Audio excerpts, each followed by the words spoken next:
Hello and welcome back. It's Danny, and we are working through the workbook, Vision, Goals, and Self-Evaluation. And we are now in chapter 6, the final chapter, Interpersonal Relationships and Self-Esteem. So let me pull this up. Here we go. All right, chapter 6, Interpersonal Relationships and Self-Esteem. So if you will, grab your workbook, and we're going to continue through this section. So we've talked about so far, chapter 1 was vision, about who you are, your mission statement, how you show up in the world, what's important to you, all those kinds of things. And then we went into self-awareness and self-assessment, this internal dialogue about being realistic with ourselves and really being able to adjust and be able to, without being negative or without being limiting, to be able to say, okay, what things about myself do I want to do more of? What things are not helpful? What is not in alignment with my authenticity and my core, my values, my integrity, those types of things. And then number 3, we got into spirituality and identity. Where do we come from? And how do I identify myself? Am I identifying myself internally or externally? And how do I show up in that? And living in that present moment of the identity of who I am and what I choose for my life. And then the 4th one was life, vocation, and choices. So now that we know how we are, now who we are, how do we implement this into our everyday lives? What kinds of jobs, careers, businesses do we have? How does that align with our energy, with who we are, with our missions, with all those kind of things that's important to us? And then we've got, in the last chapter, we talked about lifestyle and financial goals and how we want to live and how we want to get ahead financially, this idea of abundance, and that there's more than enough to go around, and we have the opportunity to choose what we have and what we want for our lives. Now we're to interpersonal relationships and self-esteem. So now we're going to go back to ourselves, wrap all this together into being a holistic person and having this fully integrated and aligned with our being. Okay, so that being said, let's jump into this next section, interpersonal relationship and self-esteem. Let's start with this.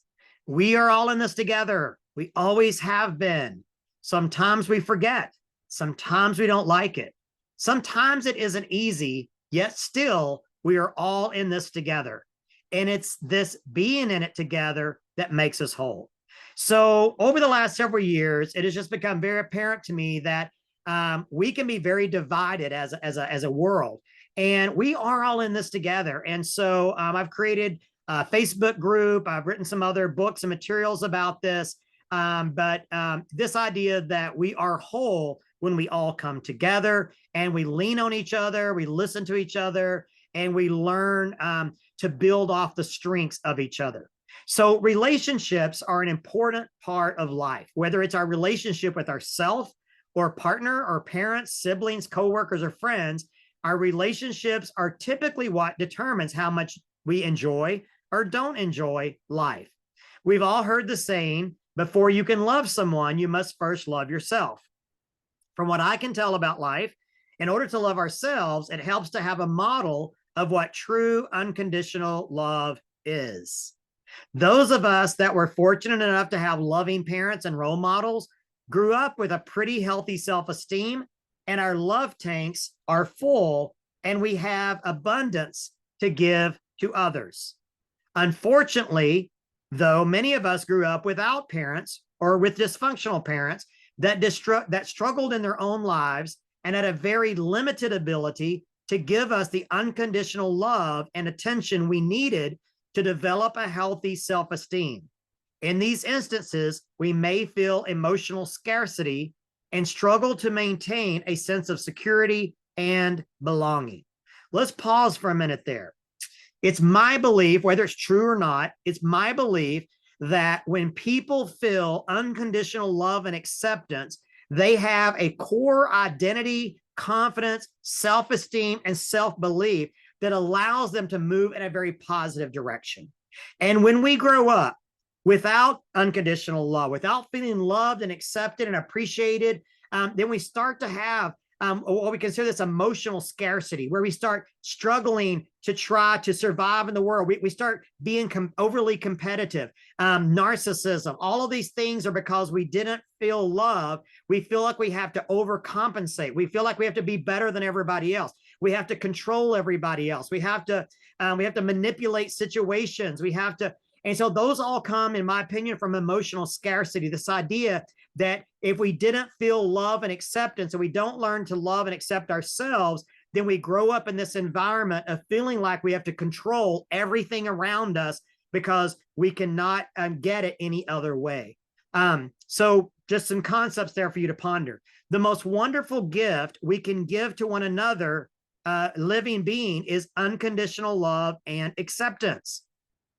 For those that grew up with a full love tank, pass it around. For those that had it and now lost it, let's fill them back up. And for those that never had it and may not know how to accept it, you might want to have an abundance of grace and patience to offer with your gift of love and acceptance. So let's talk a little bit about love.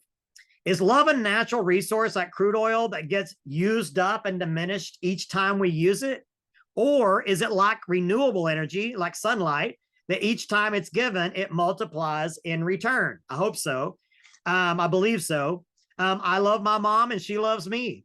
I also love my 3 siblings and she loves dad, or she loves my 3 siblings and my dad. There's enough love to go around for all of us. She also has 8 grandchildren. It says 3, but we're now up to 11 and 1 more on the way. So 12 grandchildren, and loves each one of them too. The bigger our family grows, the more love she has to give out. Where does it all come from? When is she going to run out? Or will she ever run out? Could it be that there is enough for all of us forever? That's the concept of abundance. There's enough. There's enough love. There's enough grace. There's enough joy. There's enough everything. Instead of going through life trying to get everything as fast as we can, trying to step on the next person so we get there before they do, what if there was more than enough? There's more than enough for everybody. So instead of trying to step over each other, we are yielding to each other, saying, go ahead, feel free to take that. There's many more for me to get, right? What would it be if we lived in that world of abundance? And that's where we would like to see the idea of love being. What if we adopted the belief of abundance, that there is more than enough to go around for all of us, that together we are better, that we are all in this together, and together we are whole. Now, I know that philosophically this all sounds good. Those of you that know me personally, this is my heart. This is my soul. I am a loving person. I believe the best in things and people. But I also am mature enough at this point in my life that that's not always the way it is. It's not always that simple. There are some very, very difficult situations. There are some very difficult ways that some of you grew up. There's a lot of inequities in the world. There's a lot of judgment. There's a lot of inequality. And we recognize that. So I don't want to take anything away from that. At the same time, I really do believe that the answer for all of this is that we learn abundance and that we learn to come together, grow together, build together, rather than let these differences and let this scarcity keep driving us apart and pulling us apart. So please know when I'm saying this, I don't mean to come across like a days ago. I don't mean to be, I don't mean to make it sound like I'm not in touch with reality, but I do want to put it out there that love is and abundance is big enough to bring us together, to lean on each other, to grow together. And I philosophically believe that's true. Okay. Now, what gets in the way of that is all the negativity and all of the controlling and greed and all of the things that get in the way of those types of things. Okay. So we could go much deeper in that. I'm going to pause there. I think you understand what I'm saying, but I just want to be clear in a video like this where we're not having open dialogue back and forth. If you've got a difference of opinion, please know that I'm open to that. I get that, or I don't get it. But the reality is I affirm and I acknowledge the fact that you have the right to have your experience, your perspective, and hopefully you can add perspective to even what I'm sharing today. I certainly don't have all the answers, but I'm trying to share things that I believe can be helpful and have everybody else add what they believe can be helpful to that, okay? So let's talk a little bit about how we do this thing called life all together. So it starts, number one, with the concept of respect. Respect is the basis of all community is respect, and respect is based on the belief that each living being is valuable, and together, through admiration, we are whole. By respecting ourselves and respecting others, we hold ourselves to a higher standard. We give up selfish intentions, and we seek to acknowledge and appreciate the world around us. Number 2 is integrity. We honor ourselves and those around us by being open and honest, true to our word, consistent in our actions, and congruent with our character. Number 3 is knowledge, wisdom, understanding, and maturity. We value knowledge as information, facts, figures, data. It allows us to think, to compare, to contrast. Wisdom is the ability to hold knowledge and add in context to gain additional clarity and insight. So knowledge is the information. Wisdom is being able to hold that knowledge in context to gain additional clarity and insight. Understanding comes from experience. We can only fully understand what we've experienced firsthand. And then maturity allows us to honor the experiences of others and diligently seek this understanding through the lives and stories of others in our community. So there's knowledge, there's information, knowledge, data, figures. There's wisdom, knowing how to hold that in the context and be able to see it in discernment. There's understanding, means we've actually been through something. So we have another layer of understanding that we can share with other people. And the maturity, hopefully, is the idea that we do not have to experience every single thing, good and bad, in life to learn from it, that we can learn from other people. Maturity says, I'm going to learn from your understanding. I'm going to learn from your experience, from your wisdom. I'm going to learn, so I don't have to go through every horrible thing or every great thing. I'm going to actually learn that. That's maturity. And then number 4 is goodness. And this is a tricky one here. I get it. I've been called on this over and over again, and I get it. I understand it. I'm going to say it anyway, and then let's talk about it. Goodness. I believe that everything is good and has a purpose. Everyone is good and has a purpose. The goodness never goes away. It is sometimes overshadowed by other intentions. Like the sun, it is always shining, but some days we can't see it for the clouds. And even then, the clouds serve a greater purpose in the fullness of life. Okay, so I have done this workshop over and over, and I have people say, Danny, that's just not right. There are bad people in the world. There are mean people in the world. And I get it. I've experienced it, continue to experience at times in my life. And maybe you're right. Maybe there are bad people in the world, but I just want to believe that underneath all of that, they're good people who somehow got distorted, or greed kicked in, or control kicked in, or manipulation, or maybe they're afraid.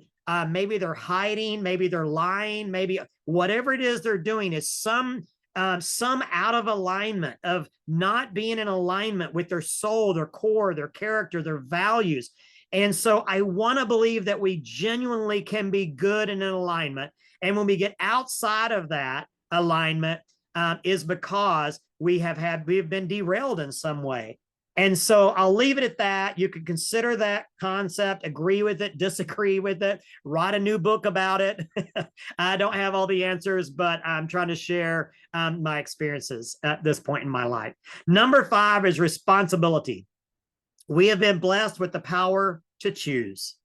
With this free will choice comes opportunities, possibilities, responsibilities, consequences, and outcomes. We take responsibility seriously and look inside at our intentions and outside at how we affect others in our decision-making process. And then number 6 is whole. We are enough. We are whole. We are whole not because of our doing, but because of our being. Each new creation is a being, and each being embodies a new and unique energy in the world. The collective and collaborative bonding of this energy is the new potential whole, and this whole is ever growing, sometimes shrinking, and always changing. The sum total of the whole at any given moment is the sum of all positive energy in the world reduced by the sum of all negative energy in the world. Consider this. Consider that every single thing in our world is energy, which I think we probably all believe on some level that's true. And it's emitting these positives and negatives. And so if you think about it, if you take the entire world, if we added up every positive thing in the world right now, let's just say that's 1 million, and then we added up every negative thing, and that's 500,000, then we've got a net positive of 500,000 positive over negative, right? Okay. Now, if for some reason the negative in the world was 1 million and the positive is only 500,000, we have a net negative in the world. Now, many times in our world, you know it, I know it, things seem positive. We seem to be unified as a world. We seem to be working towards common goals. There seems to be a net positive energy in the world. And then sometimes it is just not. It is divided. It's a negative energy. And we're somehow kind of like going backwards, right? And so this whole is about the net positive energy always outperforming the negative energy in the world. And so we're probably not ever going to end the negative energy in the world. A lot of reasons why people may believe that true spiritually or emotionally or globally or whatever you believe about those types of things. But the reality is, if in fact we can have more positive energy in the world than negative, it is a net gain. And what I hope for you, for me, for everybody, is that every day of my life, I am putting out positive 100 to 1 out in the world. And I am making the world a better place by complimenting, by adding value, by being gracious, and by giving gratitude, and by acknowledging other people's lives and fears and experiences, and being whole together as a result of this. Wholeness comes in the fact that we are a net positive energy, and each of us contributes to that. So whoever's watching this, are you contributing positively, a net positive or a net negative in the world? And what do you want to do about that? Is that what you want? Do you want it to be better? How are you going to change that? And how are you going to improve that? So let's spend some time thinking about who we are and our relationship with ourselves and others. How do we interact with others? With ourselves, and how do we interact with others? What relationships bring us the most joy? What relationships cause us the most pain and frustration? And what can we learn about ourselves and others in these exercises? Okay, so now we're going to go through these exercises. So get your workbook, find your quiet space or time. Again, this may take you a week, a month, a year, whatever time you need. Take the time to go through this, come back to these videos, and use this however you need to continue to work through this and develop your personal mission statement. So rate yourself in the following areas, 1 being the low and 10 being the high, and then describe areas of improvement under each item. So again, these are all suggestions for you to consider. So number 1, rate your relationship with yourself. Scale to 1 to 10. Rate your relationship. Are you good to you? Do you have positive self-talk? Are you encouraging to yourself? Or do you say negative things to yourself? Do you hold yourself back? Do you have limiting beliefs? What relationship do you have with yourself? Give yourself a rating and then write that down. And then again, consider what you want that rating to be. If you're a 5, but you really want to be a 10, great. Figure it out and put the steps together to do that. Now with your spouse, what is your relationship with your spouse? Give yourself a rating. Are you low or are you high? What do you want that to be, and how are you going to change it? Your kids, your mom, your dad, your relatives in general, siblings. Again, write this down for whatever's appropriate for you. Business associates, your best friend, and friends in general. Write this down. How are you in those relationships, and what do you want it to be? The next question, which I love, is I communicate with who better than anyone else?